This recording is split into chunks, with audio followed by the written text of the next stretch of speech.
Hi friends, இன்றைக்கி நம்ம செய்ய போகிற ஹெல்த்தி ரெசிபி சீமத்தின அரிசி கூட பாசி பருப்பு சேர்த்து ரொம்ப ஹெல்த்தியாக டேஸ்டியாக டயபெட்டிக் ஃப்ரெண்ட்லியில் ஒரு டிஃபன் ரெசிபி பார்க்கலாம் வாங்க.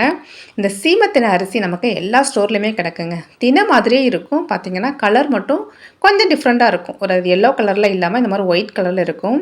இதை குயின்வா அப்படின்னு சொல்லுவாங்க. அந்த மாதிரி பேரில் தான் நமக்கு ஸ்டோரில் கிடைக்கும். இதை நான் 3 கப்பு அளவுக்கு அந்த ரைஸ் எடுத்துக்கிறேன். சீமத்தின அரிசி 3 கப்பு. அதே கப்புலையே 1 கப் அளவுக்கு பாசி பருப்பு எடுத்துக்கலாங்க. அதே கப்புலையே மெஷர் பண்ணி எடுத்துக்கலாம். இப்போ இதுக்கு தேவையான அளவு தண்ணி சேர்த்து ஒரு 3லேருந்து 4 டைம் நல்லா வாஷ் பண்ணி எடுத்துடலாங்க. இந்த அரிசியையும் பருப்பையும் நம்ம கிட்டத்தட்ட ஒரு 3லேருந்து 4 மணி நேரம் ஊற வைக்கணும். நல்லா ஊறி வந்தால் மட்டும்தான் நமக்கு அரைப்படும். ஒரு 4 மணி நேரம் ஊற வச்சு எடுத்துக்கலாங்க. பாருங்கள், இப்போ அரிசி நமக்கு நல்லா ஊறி வந்துருச்சு. இதை இப்போ நம்ம மிக்சியில் தான் அரைக்க போகிறோம்.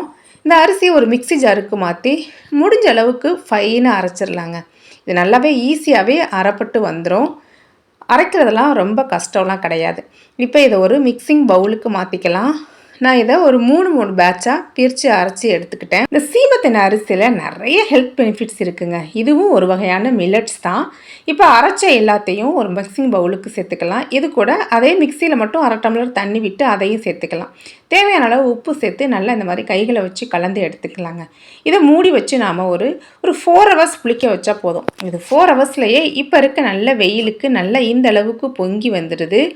இது பார்த்திங்கன்னா இந்த சீமத்தின அந்த அரிசியில் செஞ்ச மாவு பார்த்திங்கன்னா ரொம்ப ஈஸியாகவே புளிச்சு வந்துடுதுங்க. அதனால் ரொம்ப அதிக நேரம் புளிக்க வைக்க வேணாம். ஒரு 3 மணி நேரம் 4 மணி நேரத்தில் நல்லா பொங்கி வந்துடும். இதை நல்லா கலந்து விட்டுடலாம்.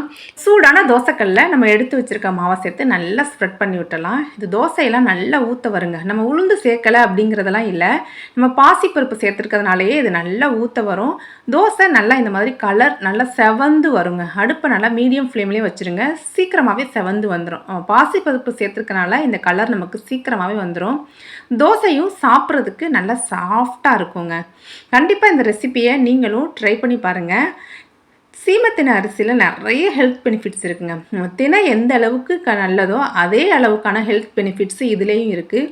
ஒரு காரசாரமான தக்காளி சட்னி வச்சு கூட சர்வ் பண்ணும்போது இந்த தோசை அவ்வளோ டேஸ்ட்டாக இருக்குங்க. கண்டிப்பாக நீங்களும் ட்ரை பண்ணி பாருங்கள். இதே மாவு வச்சு நம்ம பணியாரம், குட்டி குட்டி ஊத்தாப்பம் எல்லாமே ட்ரை பண்ணலாங்க. கொஞ்சம் ஹெல்த்தியாக கிட்ஸ்லாம் சாப்பிட்ற மாதிரி ஒரு பணியார ரெசிபி பார்க்கலாம் வாங்க. கொஞ்சமாக எண்ணெய் விட்டு கடுகு உளுந்து பொரிஞ்சதுக்கப்புறம் ஒரு பெரிய வெங்காயத்தை சேர்த்து ஒரு கண்ணாடி பதம் வர அளவுக்கு நல்லா வதக்கி எடுத்துக்கலாம். வெங்காயம் இந்த அளவுக்கு வதங்கினா போதுங்க. இப்போ இது கூட நான் வெந்தயக்கீரை எடுத்திருக்கேன். வெந்தயக்கீரை பாருங்கள், நல்லா இந்த மாதிரி க்ளீன் பண்ணி கொஞ்சம் பொடி பொடியாக கட் பண்ணி வச்சுக்கிறேன். இந்த கீரையை வச்சு தான் இப்போ நம்ம இந்த பணியார ரெசிபி செய்ய போகிறோம். இந்த வெங்காயத்து கூட நம்ம கட் பண்ணி வச்சுருக்க கீரையும் சேர்த்து இந்த கீரைக்கு தேவையான கொஞ்சமாக உப்பு சேர்த்து நல்லா வதக்கி விட்டுடலாங்க. இதனால் இந்த மாதிரி மிக்ஸ் பண்ணி விட்டோம் அப்படின்னா ஒரு 2 to 3 மினிட்ஸ்லேயே நல்லா இந்த அளவுக்கு சுருங்கி வந்துடுங்க. வெந்தயக்கீரையில் ஏகப்பட்ட ஹெல்த் பெனிஃபிட்ஸ் இருக்குங்க. நீங்கள் இதை டைரெக்டாக செஞ்சு கொடுத்தீங்க அப்படின்னா குழந்தைங்க கண்டிப்பாக சாப்பிட மாட்டாங்க. சம்டைம்ஸ் பெரியவங்களுமே லைக் பண்ண மாட்டாங்க. இது கூட கொஞ்சமாக தேங்காய் துருவல் சேர்த்து கலந்து விட்டுறலாம். இந்த கலந்த எல்லாத்தையும் நம்ம எடுத்து வச்சுருக்க மாவில் சேர்த்து நல்லா இந்த மாதிரி மிக்ஸ் பண்ணி விட்டுலாங்க. தேவைப்பட்டால் கொஞ்சமாக தண்ணி சேர்த்துக்கலாம். ரொம்ப அதிகமாக சேர்த்துட வேணாம். பணியார மாவு நமக்கு ஓரளவுக்கு இந்தளவுக்கு கெட்டியாக தான் இருக்கணும். ரொம்ப மாவு தண்ணியாக இருந்துச்சு அப்படின்னா நம்ம பணியாரத்தை திருப்பி எடுக்க கஷ்டமாயிரும். இப்போ நம்ம சூடான பணியாரக்கல்லில் நம்ம எடுத்து வச்சுருக்க மாவை சேர்த்துக்கலாங்க.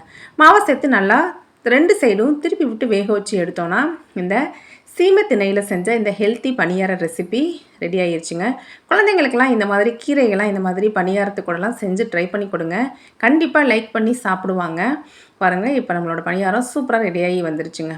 இதே மாவு வச்சு நம்ம குட்டி குட்டி தோசை கூட நம்ம ரெடி பண்ணி எடுத்துக்கலாங்க. கண்டிப்பாக இந்த ரெசிபி உங்களுக்கு யூஸ்ஃபுல்லாக இருந்துச்சுன்னா மறக்காமல் ஒரு லைக், ஷேர் கொடுங்க. இது மாதிரி நிறைய ஹெல்த்தி ரெசிபிஸ் நம்ம சேனலில் இருக்குதுங்க. வரகு, கம்பு, குதிரைவாளி, சாமை, அது மாதிரி நிறைய மில்லட்ஸ் ரெசிபிஸ் நம்ம சேனலில் இருக்குது. மறக்காமல் செக் பண்ணி பார்த்துட்டு கமெண்ட் பண்ணுங்கள். இந்த மாதிரி ஒரு தக்காளி சட்னி கூட சர்வ் பண்ணும்போது இந்த ரெசிபி அவ்வளோ டேஸ்ட்டாக இருக்குங்க. இப்போ தான் ஃபஸ்ட் டைம் நம்ம சேனலில் பார்க்குறீங்க அப்படின்னா மறக்காமல் சப்ஸ்கிரைப் பண்ணி பெல் ஐக்கானையும் கிளிக் பண்ணுங்கள் ஃப்ரெண்ட்ஸ். அப்போ தான் நம்ம வீடியோக்கான நோட்டிஃபிகேஷன் வரும். தேங்க்ஸ் ஃபார் வாட்சிங்.